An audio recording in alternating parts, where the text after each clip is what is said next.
Can I call you Rose? 'Cause you're sweet like a flower in bloom. Can I call you Rose?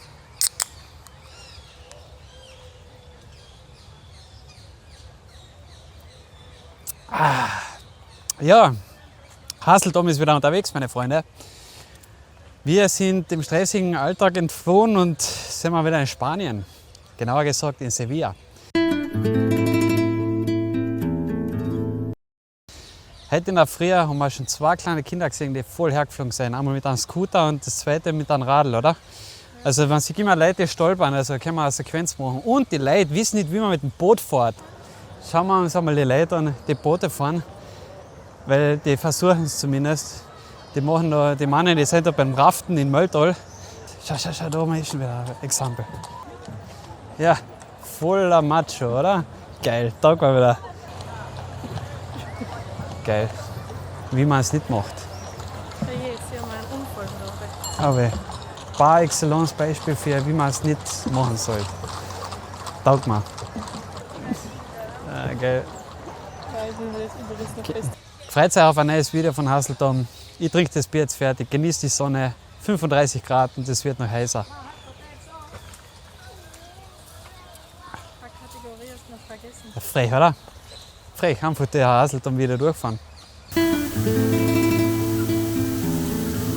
Jetzt sind wir eben bei der Weltausstellung da, die ist 1920 gewesen. Und es geht eben darum, dass hier ein riesen Palast ist. Das Schöne an dem Palast ist, dass er nicht nur farbig ist mit Mosaik, sondern auch mit Wasser umgeben ist. Also es sind 4 Brücken und wir sind da mitten in einem riesigen Park. Es ist traumhaftes Wetter, es ist eine traumhaft schöne Begleitung, die ich heute mit habe, wie immer die Laula. Und wir erkunden jetzt Sevilla weiter, es ist unser erster Tag.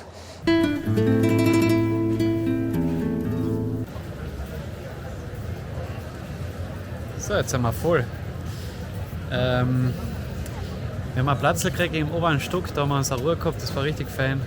Vorspeis war eine Krokette mit Ziegenkäse und iberischen Schinken, war richtig gut.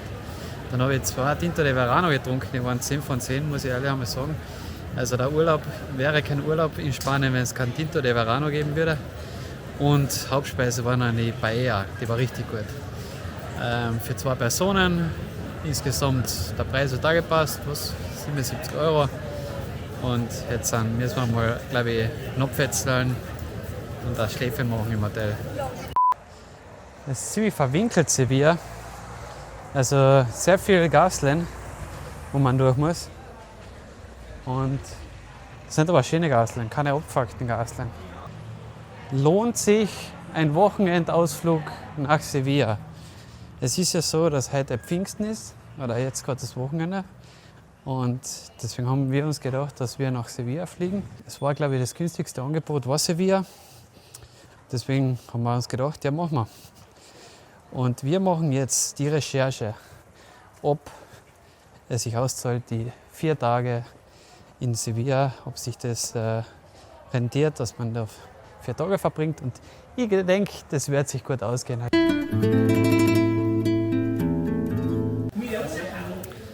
Zweiter Tag in Sevilla. Heute steht am Programm, dass wir eigentlich shoppen und mal mit dem Radl ein bisschen rumfahren, die Parks erkunden. Also nichts Aufregendes. Und jetzt haben wir mal ein glutenfreies Frühstück uns besorgt. Und jetzt haben wir uns ein Platz und genießen meinen Tag.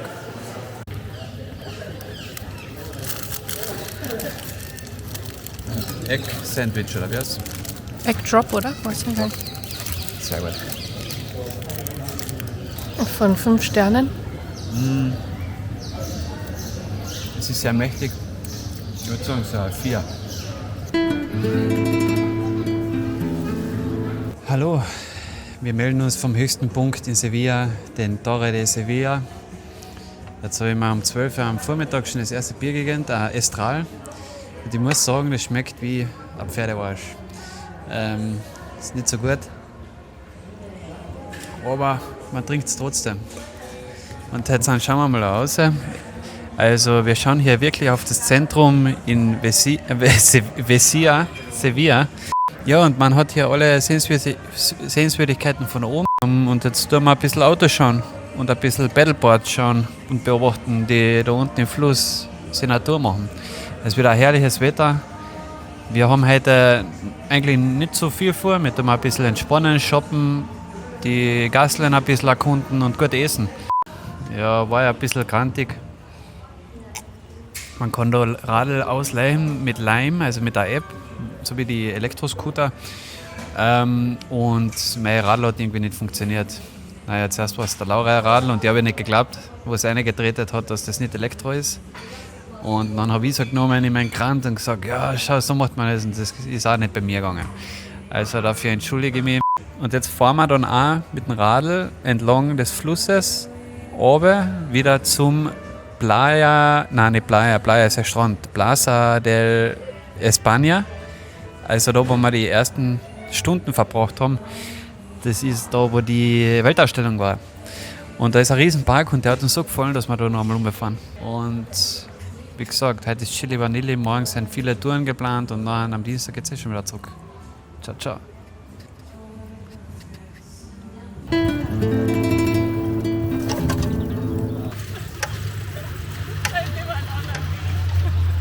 Du wolltest den fahren. Du wolltest den fahren. Da wären wir wieder bei dem Thema, wir haben Leute gesehen, die herfliegen mit dem Radl. Und jetzt haben wir die. Boah. Die Pferde scheiße legal überall.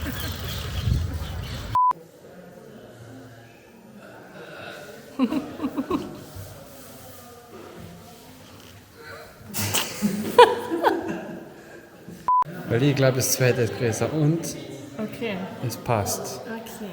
Okay. Frage ist eins kleiner. Seid ihr bereit? Wie geht es? Können wir uns das wer Wie erklären? geht es?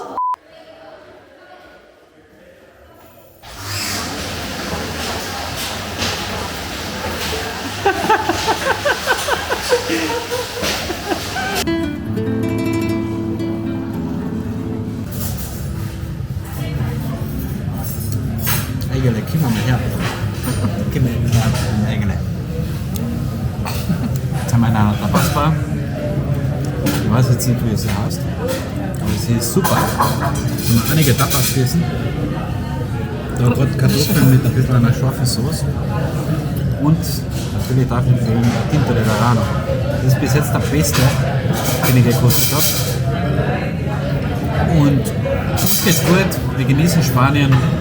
Die Kulinarik ist 10 von 10 und jetzt lassen wir den Tag noch ausklingen und morgen geht's mit Touren weiter.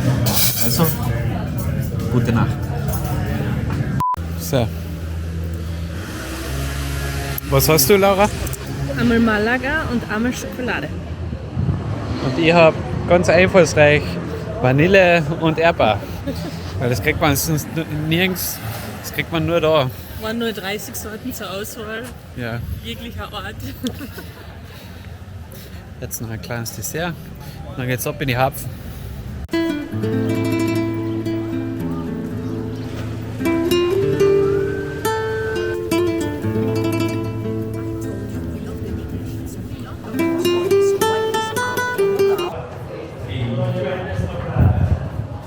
So, jetzt waren wir auf der größten Kirche der Welt. Nein, eigentlich ist ja die drittgrößte. Und die größte gotische Kirche in der Welt. Jetzt geht's weiter mit der Tour. So, wir haben unsere Tagestour überstanden. Wir haben eine riesen Kirche angeschaut, die größte gotische Kirche auf der Welt. War sehr eindrucksvoll mit dem größten Altar. Und jetzt sind wir nochmal durch den Palast, durch den bekannten Palast in Sevilla, der Alcaraz. Nein, das ist das Gefängnis in Alcázar, keine Ahnung, ist irgendwie. Das Besondere ist, war voll.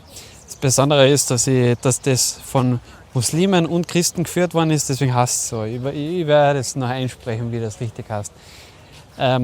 Aber ist ziemlich cool, weil es einfach so abwechslungsreich ist. Also du hast so einen bunten Palast mit Christen, gotischen Zügen und einen riesigen Garten dabei. Echt schön. Jetzt genießen wir noch ein bisschen den Park und nachher, meine Damen und Herren, gehen wir noch mal essen. Weil wir haben einen Humbre, so wie die Spanier sagen, oder? Und von Wiener Walzer. Und die waren so, dass du einen Wiener Walzer tanzen kannst, waren die Fliesen gelegt.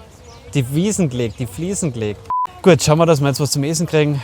Und war definitiv eine Tour wert. Wir sind mal überall gut durchgekommen, obwohl viele Leute sind. Und deswegen kann man jedem empfehlen, dass man einmal so eine Tagestour macht und mit 50 plus Leuten den Tag genießt.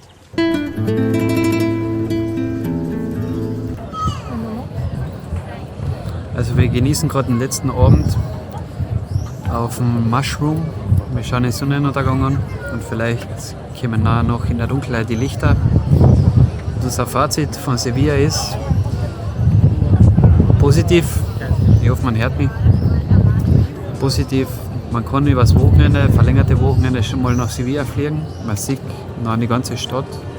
Aber länger, glaube ich, wird ich noch nicht bleiben. Wenn, dann muss man das irgendwie mit einem Trip nach Ronda oder nach Granada oder Gibraltar kombinieren. Und dann ist es perfekt. Aber sonst hat sich Spanien wieder von seiner schönsten Seiten gezeigt und hat wieder einiges geboten. Also wir lieben Spanien. Morgen haben wir noch einen Tag, einen halben, aber ich glaube, da werden wir nicht mehr so viel filmen. Also, meine lieben Freunde, jetzt wird es ziemlich dunkel schon, die Sonne geht langsam unter. Es war mir eine Ehre und bis zum nächsten Trip, euer Haseltum.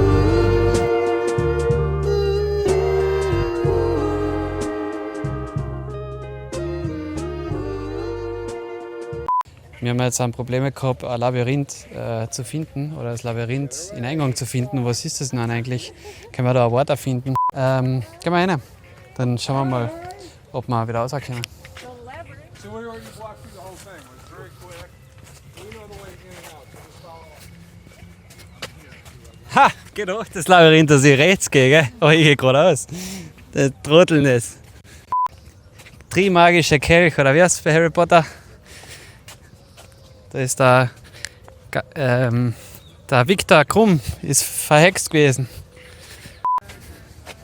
Kuckuck! So. Falls wir nicht rauskommen, geh einfach durch die Hecken. Die Vögel, die Geier haben schon einen Blick auf uns, falls wir verwesen. Da.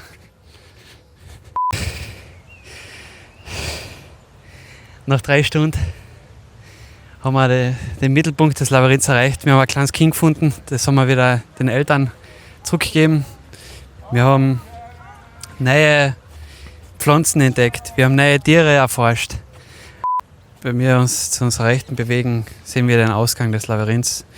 Und abgemagert und entkräftet gehen wir jetzt den Ausgang entgegen. Meine Damen und Herren, wir haben es geschafft. Wir sind wieder draußen aus dem Labyrinth. Das Bitte ist, wir müssen erst einmal aus dem Park finden. Das ist, glaube ich, die größere Hürde.